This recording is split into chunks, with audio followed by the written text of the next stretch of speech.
ढवळेश्वर रस्त्याच्या निकृष्ट कामावर माजी आमदार कैलास गोरंट्याल संतप्त। वाहतूक सुरू होण्यापूर्वीच रस्त्याला तडे, गंभीर प्रकरण केंद्रीय मंत्री नितीन गडकरींच्या निदर्शनास आणणार।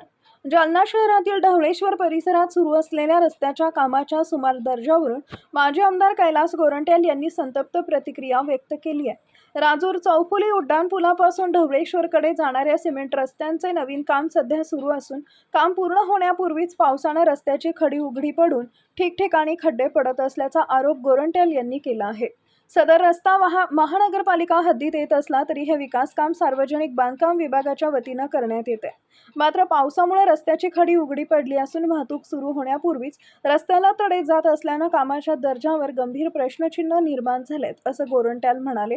या प्रकरणी आपण महानगरपालिका आयुक्तांची भेट घेऊन त्यांच्याशी चर्चा केली असल्याचंही त्यांनी सांगितलंय।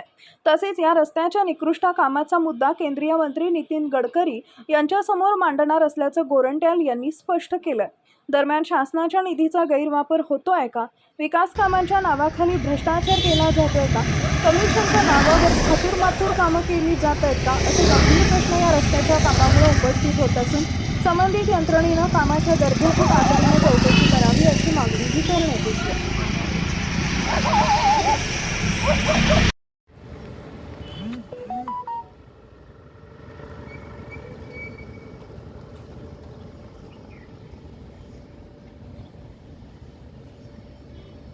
पासून तर ढवळेश्वर आणि राजूर चौफुली तक मागच्या महिन्यात एक रोडचा उद्घाटन झाला आणि त्या रोड आता परिपूर्ण झाले नाही, पण या पहिल्या पाऊसमध्ये रोडवर मोठे मोठे खड्डे पडलेले। त्याबद्दल मी कमिशनरला भेटलो, पण त्यामध्ये असं आहे की ते रोड नगर परिषद महानगरपालिका हद्दीचा आहे, पण त्यावेळचे कमिशनराने त्याला NOC PWD दिलेली, मग तो प्रॉपर्टी काम PWD करतायत। आम्ही त्याची चौकशी करणार आहे, कारण हे पैसे नितीन गडकरी साहेबांना पाठविलेले आहेत आणि मी स्वतः हे सर्व प्रकरण नितीन गडकरीच्या कानावर टाकणार आहे।